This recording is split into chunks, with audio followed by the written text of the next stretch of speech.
வணக்கம் மக்களே, welcome to the ஃபென்சர் show. இன்னைக்கு ஷோல நம்ம பார்க்க போறது ராயன் படத்தோட ரிவ்யூ. இந்த படம் பாத்தீங்கன்னா இந்த வீக்கெண்ட் தியேட்டர்ஸ்ல அவைலபிளா இருக்கு. இந்த படத்துல தனுஷ் தான் லீட் கேரக்டர் பிளே பண்ணிருக்காரு அண்ட் ஆல்சோ இந்த படத்தை டைரக்டும் பண்ணிருக்காரு. தனுஷோட 50வது மூவி இது. இந்த படம் ஒரு ராவான ரிவெஞ்ச் த்ரில்லர் அப்படின்ற மாதிரி கொடுத்திருக்காங்க. ஆக்சுவலா இந்த படத்தோட ஸ்டார்டிங்லேயே பாத்தீங்கன்னா தனுஷோட சின்ன வயசை காட்டுறாங்க.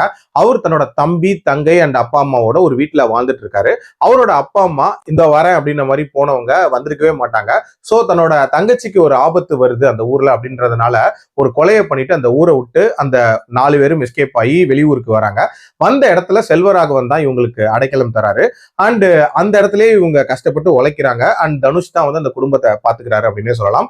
தனுஷோட தம்பியா இருக்கக்கூடிய நம்ம சந்தீப் கிஷன், இவர் வந்து ஒரு விதமான ஏழ்றையான கேரக்டர் அப்படின்னே சொல்லலாம். ஏதாவது ஒரு பிரச்சனை இழுத்துட்டே இருப்பாரு. அது மாதிரி ஆரம்பத்துல சில பிரச்சனைகளை பண்ணிட்டு இருக்காரு. ஒரு கட்டத்துல பாத்தீங்கன்னா அந்த ஊரோட ஒரு பெரிய தலை அப்படின்னு சொல்லக்கூடிய சரவணனோட வீட்டிலேயே ஒரு ஏழ்றை இழுத்துறாரு. சோ இதுக்கப்புறம் என்ன மாதிரியான சம்பவங்கள் நடக்குது, தன்னோட ஃபேமிலியை காப்பாத்துறதுக்கு தனுஷ் என்னென்ன மாதிரியான விஷயங்கள் பண்றாரு, அண்ட் எஸ்.ஜே. சூர்யாக்கும் தனுஷ்க்கும் எப்படி அந்த கிளாஷ் உண்டாகுது, அண்ட் டுவர்ட்ஸ் எண்ட் யாருக்கு என்ன நடக்குது அப்படின்றத இந்த படத்தோட கதை.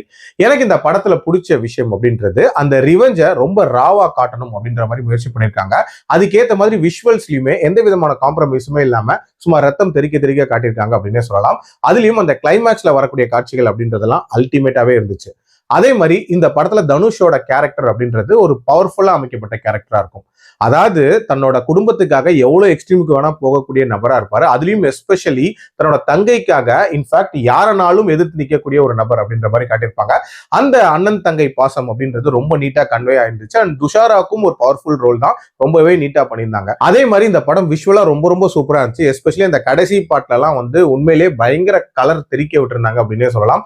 அதுலயும் ஏஆர் ரஹ்மானோட மியூசிக்குமே இந்த படத்துக்கு ஒரு மிகப்பெரிய ஹைலைட்டா இருந்துச்சு. அதே மாதிரி இந்த படத்தோட ஃபர்ஸ்ட் ஹாஃப் இருக்குல்ல, அதாவது இந்த கேரக்டர்ஸோட இன்ட்ரடக்ஷனா இருக்கட்டும், அண்ட் சந்தீப் கிஷான் என்ன மாதிரியான ஒரு ஏழ்றையை கூட்ட போறாரு, அதுக்கப்புறம் இந்த குடும்பத்துக்கு என்ன ஆக போகுது அப்படின்ற ஒரு பரபரப்பு ரொம்பவே நீட்டா மெயின்டைன் பண்ணிருப்பாங்க. அதுக்கப்புறம் பாத்தீங்கன்னா அந்த பரபரப்பு அப்படின்றது ரொம்ப கம்மியாயிரும். ஜஸ்ட் லைக் தட் எல்லாமே நடந்துருது அப்படின்ற மாதிரி காட்டிடுவாங்க. And S J. சூர்யாக்கும் தனுஷ்க்கும் இருக்கக்கூடிய அந்த ரைவல்ரி பில்டப் ஆகுதுல, அதுக்கான ரீசனே வந்து ஸ்ட்ராங்கா சொல்லியிருக்க மாட்டாங்க. அந்த ரீசன் மட்டும் இல்ல, இந்த படத்துல நிறைய காரண காரியங்கள் அப்படின்றது அந்த அளவுக்கு ஷார்ப்பா இருக்காது. உதாரணத்துக்கு சில பேர் இதுல வந்து ட்ரைட்டர்ஸா மாறுவாங்க. எதுக்காக மாறுறாங்கிற அந்த காரணமும் ஸ்ட்ராங்கா இருக்காது. அண்ட் அவங்கள ஏன் ரிவெஞ்ச் எடுக்கிறாங்க அப்படின்ற அந்த காரணமும் ஸ்ட்ராங்கா இருக்காது. ஒரு மாதிரி ரொம்ப மேலோட்டமா அமைக்கப்பட்ட மாதிரி தான் இருக்கும்.